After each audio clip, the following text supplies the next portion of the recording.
बच्चों, आज हम बीएड सेकेंड सेमेस्टर के इन्वायरमेंटल एजुकेशन की यूनिट थर्ड के बारे में पढ़ने वाले हैं, जिसमें पहला टॉपिक है interdisciplinary approach of environmental education.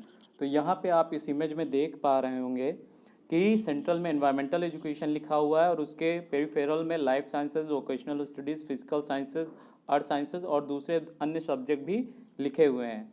लेकिन इनमें सब में गौर करने वाली बात यह है कि हर विषय से एक एरो निकल रहा है जिसका फोकस एनवायरमेंटल एजुकेशन की तरफ है, जो कि ये दर्शा रहा है इसमें कि जो एनवायरमेंटल एजुकेशन में चीज़ें बताई या पढ़ाई या सिखाई जाती हैं उन सबका संबंध इन विषयों से है। अब सबसे पहले हम शुरू करते हैं लाइफ साइंसेज से या प्राणी विज्ञान से। तो आप देखते होंगे कि जब हम एनवायरमेंटल एजुकेशन की शुरुआत करते हैं तो वहाँ पर वो सबसे पहले पर्यावरण के बारे में बताता है कि हमारे आसपास की जो भी सारी सराउंडिंग्स हैं वो पर्यावरण कहलाती हैं। लेकिन उसमें होते क्या है, उसमें होते हैं जैवी या अजैवी घटक। जैवी घटक में आपके जंतु होते हैं और प्लांट्स होते हैं, पादप होते हैं। तो वो सीधे सीधे आपके कहाँ से निकल कर आते हैं, लाइफ साइंसेज में, जूलॉजी, बॉटनी या दूसरे माइक्रोबायोलॉजी जैसे सब्जेक्ट से। अब दूसरा विषय इसमें दिखा रखा है वोकेशनल स्टडीज़। आजकल की समय की मांग ये है कि जैसे कि हमें शुरुआत में इन्वायरमेंट के बारे में ज़्यादा चीज़ें नहीं पता थी या हम उतना जागरूक नहीं थे, तो हमने जिस प्रकार से हमें रिसोर्सेज मिले, फिर वो चाहे लिविंग थिंग के रहे हों या नॉन लिविंग थिंग के रहे हों, हमने उनका भरपूर दोहन किया और जिसकी वजह से हमारी जो स्वयं सत्ता है या जो हमारा जंतु जगत है उस पर ही संकट के बादल मंडराने लगे हैं अलग अलग तरीके से। जैसे सबसे बड़ा नेचुरल डिज़ास्टर आने लगी हैं, उनकी संख्याओं में वृद्धि हो गई है, या बहुत सारी स्पीसीज़ हैं जो एक्सटिंक्ट हो गई हैं या एक्सटिंक्शन के कगार पर पहुंच चुकी हैं। तो इस तरीके से विभिन्न प्रकार के जो व्यावसायिक क्षेत्र हैं उनमें भी कहीं ना कहीं अब इन्वायरमेंटल एजुकेशन का इन्वायरमेंट रहता है कि उनमें क्या ज़रूरत है या उनमें कौन सी चीज़ें ऐसी गतिविधियाँ हो रही हैं जिन्हें हमें इन्वायरमेंटल एजुकेशन में पढ़ाना बहुत ज़रूरी है।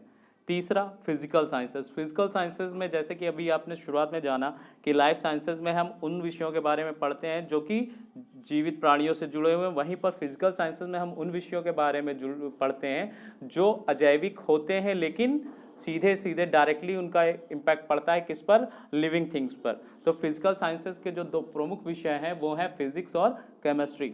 तो फिजिक्स में हम सबसे पहले एग्जांपल लेंगे टेम्परेचर का। आपको पता है आपका बॉडी का भी एक टेम्परेचर निश्चित होता है 37 डिग्री सेल्सियस के आसपास, या इन्वायरमेंट में कितना टेम्परेचर आप बियर कर सकते हैं या दूसरी अन्य स्पीसीज कितना बियर कर सकती हैं। केमिस्ट्री में अलग अलग टाइप की गैसेस का कंपोजिशन है इन्वायरमेंट में, उनका रोल क्या है, उनकी फॉर्मेशन कैसी है या उनके इफ़ेक्ट कैसे हैं, ये भी पढ़ाने ज़रूरी होते हैं। जैसे कि आप पढ़ते होंगे कि पृथ्वी में वायुमंडल का संगठन क्या है, कितने परसेंट कौन सी गैस है, सबसे ज़्यादा कौन सी गैस है, उसका रीज़न क्या है कि सबसे ज़्यादा वो है। जैसे नाइट्रोजन गैस के बारे में बात कर रहे हैं हम। फिर उसके बाद ऑक्सीजन का क्या रोल है, रिस्पिरेशन के लिए सबसे ज़्यादा रिस्पॉन्सिबल अगर कोई गैस है तो वो आपकी ऑक्सीजन ही गैस है। और सब एक तरीके से अगर आप माने तो पूरा का पूरा रिस्पिरेशन प्रोसेस ही ऑक्सीजन पे डिपेंड करता है, और इसकी कमी से आपको पता है कि प्राणियों की मृत्यु बहुत ही कम समय में हो सकती है। अर्थ साइंसेस, अब यहाँ पर हम सीधे सीधे बात करते हैं पृथ्वी की, कि पृथ्वी की विभिन्न प्रकार की दशाएं क्या हैं, रोटेशन कैसा है और उसका एनवायरनमेंट पे क्या असर पड़ता है, डे नाइट का क्या फ़र्क पड़ता है आपके एनवायरनमेंट पे, या पृथ्वी के रोटेशन का क्या फ़र्क पड़ता है, अलग अलग सरफेस लेवल का पृथ्वी का क्या असर है, किस भूभाग पर कैसी स्थिति है, कहाँ पर टेरेस्ट्रियल है, कहाँ पर ओशियंस हैं, कहाँ पर एरियल सिचुएशन है, उन सारी चीज़ों का क्या असर होता है एनवायरमेंटल एजुकेशन में, या कौन सी जगह पर एनवायरमेंटल एजुकेशन क्या रोल प्ले कर सकता है। ठीक है, तो उस तरीके की चीज़ों से अवेयर करने के लिए अर्थ साइंस अपना कंटेंट देता है एनवायरमेंटल एजुकेशन में।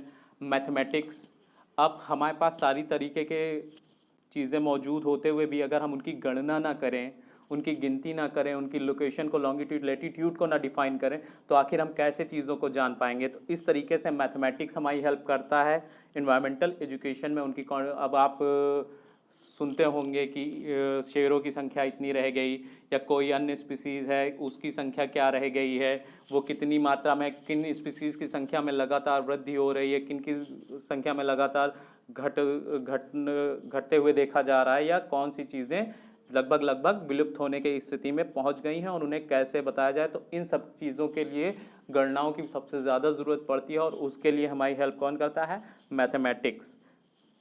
सोशल स्टडीज़ में हम क्या पढ़ते हैं कि विभिन्न प्रकार के जो समाज हैं, जो क्षेत्र हैं, एरियाज़ हैं, उनका एनवायरनमेंट में क्या रोल है। जैसे कि हमने देखा है कि नगरीय क्षेत्रों में विभिन्न प्रकार के प्राकृतिक संसाधनों का या पर्यावरणीय संसाधनों का दोहन अधिक होता है, ग्रामीण क्षेत्रों में कम होता है। तो इनके भी अलग अलग असर देखने को मिलते हैं, और इनके बारे में भी हमें जागरूक करने की ज़रूरत पड़ती है। जैसे कि हम विभिन्न प्रकार के क्षेत्रों में आजकल देख रहे हैं कि दिल्ली हो गया, मुंबई हो गया, कानपुर हो गया, या दूसरे अन्य सिटीज़ हो गई, या विश्व के अगर हम लेवल पे देखें तो अलग अलग देशों के अलग अलग एरियाज़ ऐसे हैं कि जहाँ पर हम देख रहे हैं कि स्थितियाँ बहुत विकट होती जा रही। फिर वो चाहे वहाँ की वायु की शुद्धता को लेकर हो, जल की शुद्धता को लेकर हो, गिरते जल स्तर को लेकर हो, जनसंख्या की अपार वृद्धि हो, या दूसरे ऐसे कारक जिनकी वजह से इन्वायरमेंट को बहुत बुरा प्रभाव देखने को मिल रहा है या अच्छा प्रभाव देखने को मिल रहा है। तो इस तरीके से सोशल स्टडीज़ अपना कंटेंट प्रोवाइड करता है इन्वायरमेंटल एजुकेशन को, कि किन चीज़ों को हमें बढ़ावा देना है और किन चीज़ों को बढ़ावा नहीं देना है, या किन चीज़ों के प्रति लोगों में जागरूक होने की आवश्यकता है। कम्युनिकेशन, आपको पता है कि कोविड की वजह से हम लोग सफ़र कर रहे हैं, तो इस समय में अगर हमारे लिए सबसे ज़्यादा कुछ हेल्पफुल हुआ है तो वो हुई है कम्युनिकेशन टेक्नोलॉजी। अगर आज भी हम आपस में कनेक्टेड रह पा रहे हैं सैकड़ों किलोमीटर दूर रहते हुए, तो कैसे आज भी हमें अगर हज़ारों किलोमीटर दूसरे कोई सूचना मिल पा रही, तो वो किसके थ्रू मिल पा रही?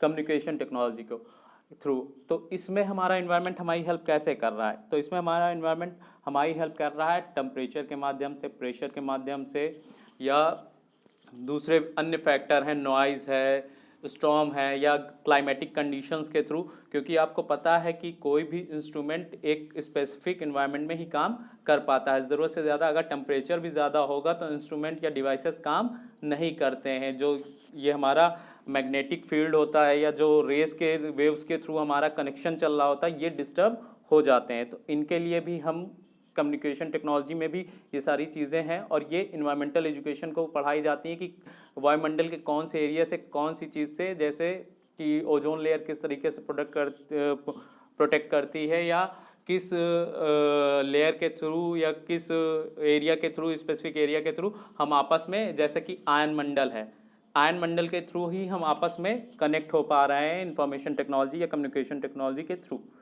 आर्ट्स, ये एक अच्छा विषय है। हमें बचपन से ही सिखाया जाता है कि बच्चों सीनरी बनाओ, ये बनाओ, वो बनाओ।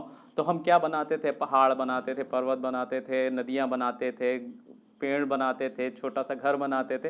तो कहीं ना कहीं आप देखेंगे तो इन्वायरमेंटल एजुकेशन में आर्ट से भी जुड़ा हुआ है। आजकल क्या होता है कि हम इन्वायरमेंट की या अपने आसपास की चीज़ों में भी आर्ट अपनाने लगे हैं। फिर वो चाहे डेकोरेशन के लिए हो, चाहे उनकी ग्रूमिंग के लिए हो, या उनके डेवलपमेंट के लिए हो, तो हम आजकल इन चीज़ों का यूज़ कर रहे हैं। अगला, ह्यूमैनिटीज़ और इन्वायरमेंटल एजुकेशन कैसे जुड़े हुए हैं?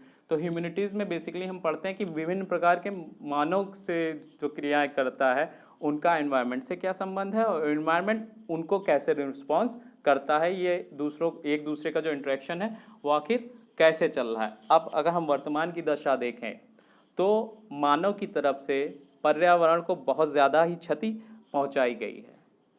फिर वो चाहे पेड़ पौधों को हो, दूसरे जीव जंतुओं को हो, नदियों को हो, पहाड़ों को हो। पहाड़ों पर भी बहुत ज़्यादा खनन किया जाता है। ये जो गिट्टियाँ बनती हैं या सीमेंट बनता है या जो दूसरी चीज़ें बनती हैं, वो आखिर आता कहाँ से? उसके लिए हमें केमिकल कहाँ से मिलता है?